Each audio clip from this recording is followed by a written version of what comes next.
the world, shrouded in darkness. The darkness we see is not merely the absence of light, but a profound shadow cast by the weight of human sin, a separation from the light of God. Yet, in the midst of this darkness, a Savior emerges, Jesus Christ, the light of life, stepping into our brokenness to bring salvation. Selamat bergabung di komunitas The Power of Love dan nikmati penjelasan dari hambanya yang menyampaikan firman Tuhan hari ini. Dan jangan lupa subscribe, like, komen, dan share. Terima kasih. Amin, amin, amin. Ya, puji Tuhan. Pagi hari ini kita akan belajar firman Tuhan dengan tema mengenal Kristus menjadi kehendakku. Firman Tuhan dari Filipi pasal 3 ayat 10.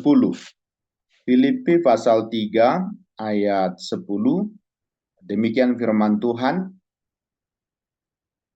Yang ku kehendaki ialah mengenal Dia dan kuasa kebangkitannya dan persekutuan dalam penderitaannya, di mana aku menjadi serupa dengan Dia dalam kematiannya. Sekali lagi saya bacakan. Yang ku kehendaki ialah mengenal Dia dan kuasa kebangkitannya dan persekutuan dalam penderitaannya, di mana aku menjadi serupa dengan Dia dalam kematiannya. Bapak, Ibu, saudara-saudara yang dikasihi Tuhan, ada pepatah mengatakan, pepatah Indonesia, tak kenal maka tak sayang. Puji Tuhan, kalau kita bisa saling mengenal, saya boleh dikenalkan oleh Pak Tonggam Pasaribu. Ya, saya dikenalkan kepada persekutuan ini. Nah, tentu di dalamnya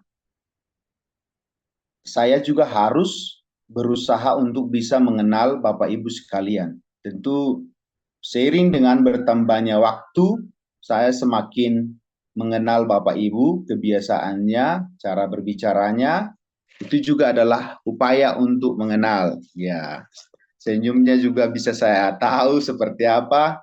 Itu karena ada interaksi dan ada juga upaya untuk mengenal. Puji Tuhan, pujian pagi hari ini sangat bagus untuk menjadi pengantar firman Tuhan. Selalu ada jalan yang Tuhan sediakan bagi anak-anaknya. Nah, firman Tuhan ini secara khusus dituliskan oleh Paulus kepada jemaat di Filipi. Jadi jemaat Filipi Paulus adalah rasul yang dipanggil oleh Tuhan Yesus. Jemaat Filipi pada waktu itu Paulus menuliskannya di penjara. Tetapi satu hal, tema besarnya adalah sukacita. Sangat bertolak belakang dengan apa yang dipahami oleh dunia. Di dalam penjara kok bisa bersukacita ya. Nah, pada pagi hari ini, cara khusus kita belajar mengenai tema ini, mengenal Kristus menjadi kehendakku. Siapa itu Paulus? Paulus kita mengenal, dia adalah seorang Yahudi yang sangat tekun di dalam keyahudiannya. Kalau dia bertemu dengan Tuhan Yesus dalam perjalanannya di Damsyik, tentu Yesus sendiri memperkenalkan dirinya kepada Paulus. Itu yang pertama yang mau kita pahami. Paulus mengenal Kristus karena Yesus sendiri yang mengenalkan kepada dirinya. Dia adalah orang yang sangat-sangat tekun di dalam keyahudiannya, dan oleh karena itu dia sangat aktif untuk membunuh orang-orang Kristen, menghambat supaya kekristenan jangan sampai berkembang. Paulus mengatakan dirinya adalah orang yang sangat-sangat tekun di dalam kehidupannya. Di dalam Filipi pasal 3 ayat 5 dikatakan, jika disunat pada hari ke-8 dari bangsa Israel, dari suku Benjamin, orang Ibrani asli, tentang pendirian terhadap hukum Taurat, dan aku orang Farisi. Jadi Paulus mau menekankan bahwa dirinya sebelum mengenal Kristus adalah orang yang tekun di dalam keyakinannya kepada agama Yahudi.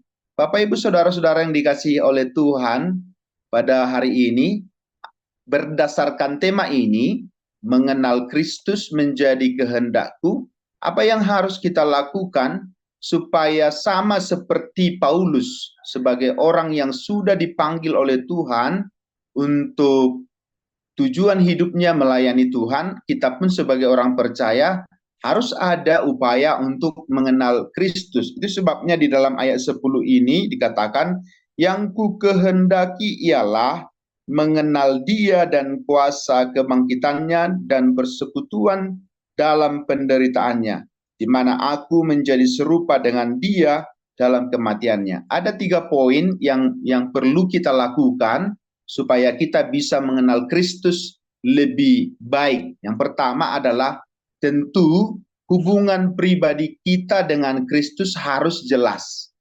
Hubungan pribadi kita dengan Kristus harus jelas. Sebagaimana Paulus mengenal Kristus, harusnya orang percaya juga demikian. Kalau Paulus yang bisa mengenal Kristus, dia katakan di ayat yang ke-9, dan berada dalam Dia bukan dengan kebenaranku sendiri, karena mentaati hukum Taurat, melainkan dengan kebenaran karena kepercayaan kepada Kristus, yaitu kebenaran yang Allah anugerahkan berdasarkan kepercayaan. Jadi pertama adalah kebenarannya dimulai dari Kristus, bukan manusia. Jadi seseorang yang berupaya membangun kebenaran untuk mengerti, mengenal siapa Kristus, itu sesuatu yang tidak mungkin. Tapi kebenaran harus dimulai dari Kristus, yaitu sebagaimana Allah menganugerahkan kebenaran itu kepada orang-orang pilihannya. Bersyukur kalau saat ini kita boleh tergabung dalam komunitas ini. Saya yakini bahwa kita dibangun karena kebenaran yang bersumber dari Allah. Jadi sumber kebenarannya dimulai dari Allah. Itu yang pertama. Yang kedua adalah, poin yang kedua, di dalam Kristus tentu orang-orang yang mengenal Kristus harus mengalami perubahan hidup. Perubahan yang terjadi setelah bertemu di dalam Kristus. Di ayat 7 dikatakan demikian pada pasal 3 ini, tetapi apa yang dahulu merupakan keuntungan bagiku, sekarang kuanggap rugi karena Kristus. Malahan segala sesuatu kuanggap rugi karena pengenalan akan Kristus Yesus.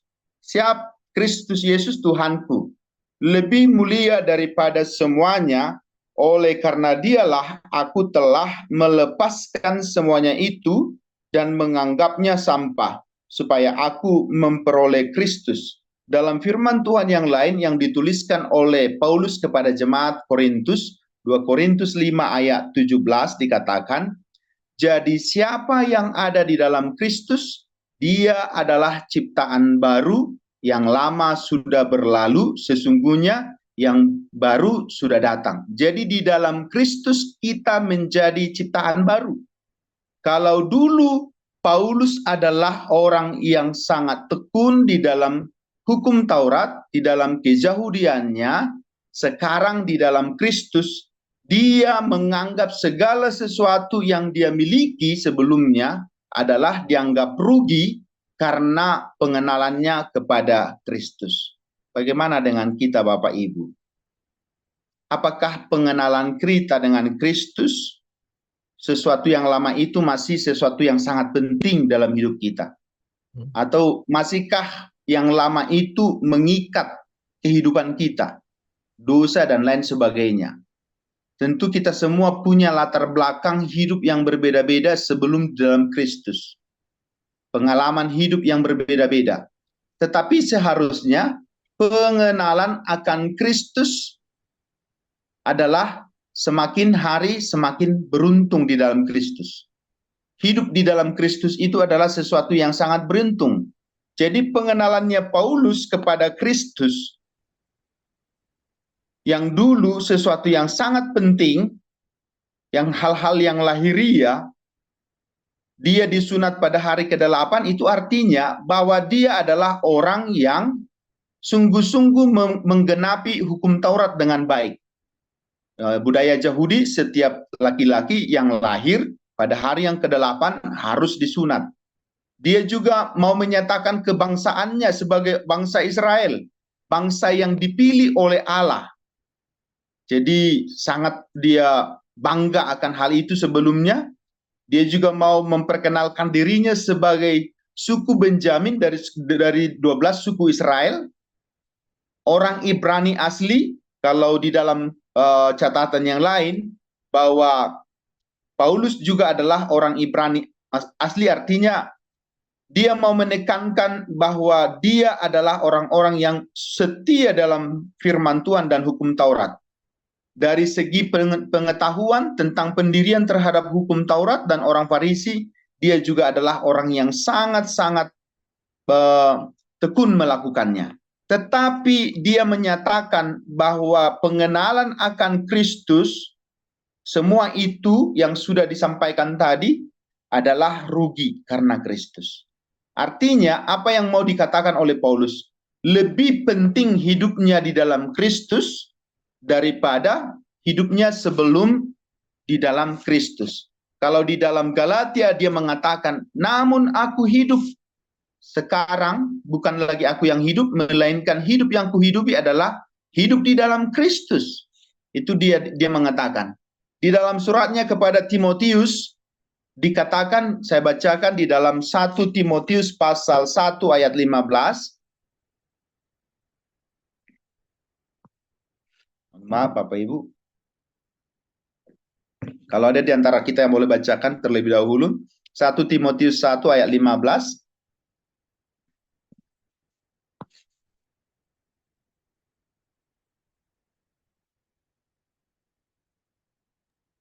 Ya, baik. 1 Timotius 1 ayat 15, demikian firman Tuhan. Perkataan ini benar dan patut diterima sepenuhnya. Kristus Yesus datang ke dunia untuk menyelamatkan orang berdosa.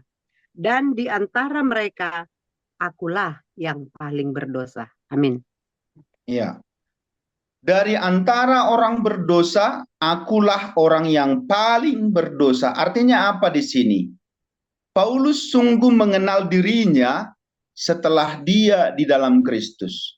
Jadi di dalam Kristus, orang-orang akan semakin mengenal dirinya dan orang-orang akan semakin tahu dirinya, siapa dia sebelumnya dan siapa dia sesudahnya. Jadi harusnya orang-orang yang mengenal Kristus harus semakin mengenal dirinya. Jadi salib itu adalah, itu sebabnya salib itu lebih panjang ataupun lebih tinggi ke atas. Normalnya salib seperti itu. Lebih banyak mengenal Allah daripada baru pengenalan sesama. Itu tidak bisa terpisahkan. Itu sebabnya salib itu adalah vertikal dan horizontal. Tidak mungkin kita mengatakan aku mengenal Allah tapi tidak mengasihi sesama. Tidak mungkin kita juga mengatakan mengasihi sesama tapi tidak mengenal Allah. Dua sisi yang harus terus berlangsung. Tetapi dimulai dari pengenalan akan Allah. Saya yakini kasihnya Paulus kepada jemaat-jemaat di berbagai jemaat yang dia layani dimulai dari kasihnya kepada Allah. Pertemuannya dengan Tuhan Yesus di dalam perjalanan di Damsyik. Itu sebabnya di dalam pengakuannya, mengapa dia adalah orang yang sangat serius melayani Tuhan, karena dia mengenal Yesus Kristus dengan baik dan mengenal dirinya dengan baik. Jadi kalaupun dia bekerja, kalau dilanjutkan, tetapi justru karena itu di dalam 1 Timotius 1 ayat 16, tetapi justru karena itu aku dikasihani agar dalam diriku ini sebagai orang yang paling berdosa, Yesus Kristus menunjukkan seluruh kesabarannya. Dengan demikian aku menjadi contoh bagi mereka yang kemudian percaya kepadanya dan mendapat hidup yang kekal. Jadi pengalaman masa lalu di dalam hidup kita bukan sesuatu menjadi kebanggaan. Tetapi masa lalu yang kita lalui adalah supaya Tuhan menyatakan kasih karunia-Nya kepada kita, dan oleh karena itu kita bisa dipakai oleh Tuhan untuk kemuliaan-Nya.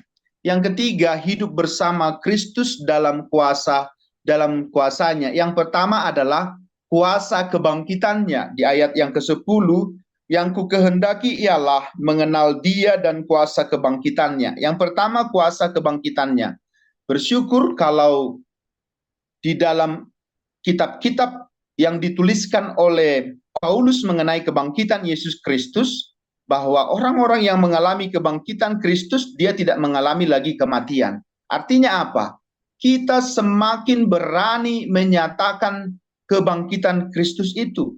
Kalau di dalam kitab Korintus dikatakan, kalau tidak mempercayai kebangkitan Kristus, kitalah orang yang paling malang dalam hidup ini.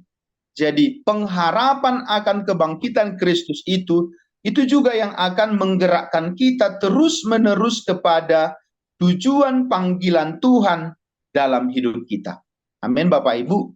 Saya yakini bahwa sampai saat ini kita setia melayani Tuhan karena digerakkan oleh kebangkitan Kristus itu sendiri. Yang kedua, persekutuan dengan penderitaannya.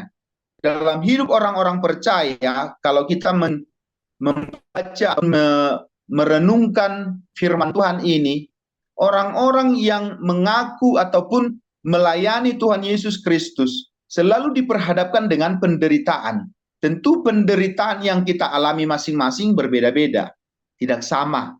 Sepatu saya tidak sama dengan sepatu Bapak Surbakti. Artinya apa? Ukuran penderitaan setiap orang tentu tidak sama. Ada yang dipanggil Tuhan penderitaannya adalah sebagai pemberita Injil, seperti Stefanus. Stefanus mati dirajam karena imannya kepada Tuhan Yesus. Tentu juga Paulus di dalam pelayanannya kepada Tuhan Yesus, dia juga mengalami banyak penderitaan. Penderitaan karena kapal yang mau karam, penderitaannya juga dengan binatang buas, penderitaannya juga di penjara. Dan firman Tuhan dalam kitab yang kita baca pagi hari ini, Paulus menuliskan ini kepada jemaat di Filipi pada waktu itu dia sedang berada di penjara. Di penjara karena apa? Tentu bukan karena dia melakukan kejahatan, tapi justru karena dia memberitakan Injil. Dan di dalam pengakuannya, di dalam penjara dia justru mengalami banyak kesempatan untuk memberitakan Injil. Penderitaan apa yang kita alami Bapak Ibu saat ini? Apakah penderitaan yang kita alami saat ini justru itu yang dipakai oleh Tuhan untuk menyatakan kasih karunia-Nya kepada orang lain? Sering sekali kita di dalam penderitaan sekalipun, Tuhan mau menyatakan berkat-Nya bagi kita. Jadi penderitaan orang yang tidak mengenal Kristus berbeda dengan penderitaan orang yang mengenal Kristus. Jadi yang berbeda adalah kita menderita bersama-sama dengan Kristus. Amin. Amin. Kita menderita bersama-sama dengan Kristus. Apakah keuntungannya kalau kita menderita karena kejahatan? Justru kita sangatlah beruntung kalau Tuhan mempercayakan penderitaan karena namanya. Penderitaan karena iman kita kepada Dia. Tentulah tujuan daripada semuanya itu adalah serupa dalam kematiannya. Di ayat 11, supaya akhirnya aku beroleh kebangkitan dari antara orang mati. Di ayat 12, bukan seolah-olah aku telah memperoleh hal ini atau telah sempurna, melainkan aku mengejarnya. Kalau aku dapat menangkapnya, karena aku pun telah ditangkap oleh Kristus Yesus. Bapak Ibu, saudara-saudara yang dikasihi Tuhan, kita adalah orang-orang yang bersyukur. Bersyukur yang pertama, Tuhan mengenalkan diri-Nya kepada kita. Jadi hubungan pribadi kita dengan Kristus dimulai dari Kristus mengenalkan diri-Nya kepada kita. Yang kedua, tentu Tuhan ingin mau kita mau aktif mengenal Dia, karena di dalam diri kita sudah Tuhan taruhkan Roh Kudus supaya kita bisa mengenal Dia dengan baik. Bagaimana kita bisa mengenal Tuhan dengan baik? Tentu Tuhan sudah memberikan firman-Nya kepada kita, sama seperti firman Tuhan dalam hari Minggu yang lalu.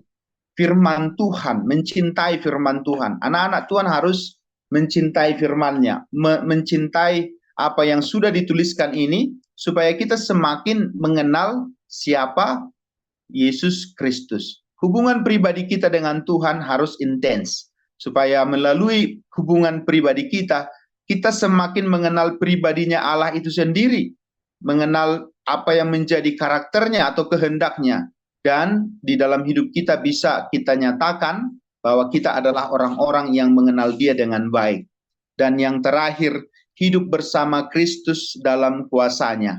Tentu kita mengalami kuasa daripada pengenalan kita kepadanya. Tuhan mau supaya kita hidup untuk menyaksikan kuasa-Nya di tengah-tengah dunia ini, di dalam suka maupun duka, di dalam apapun yang Tuhan izinkan dalam hidup kita, kita harus mempermuliakan namanya. Mari kita bersatu di dalam doa.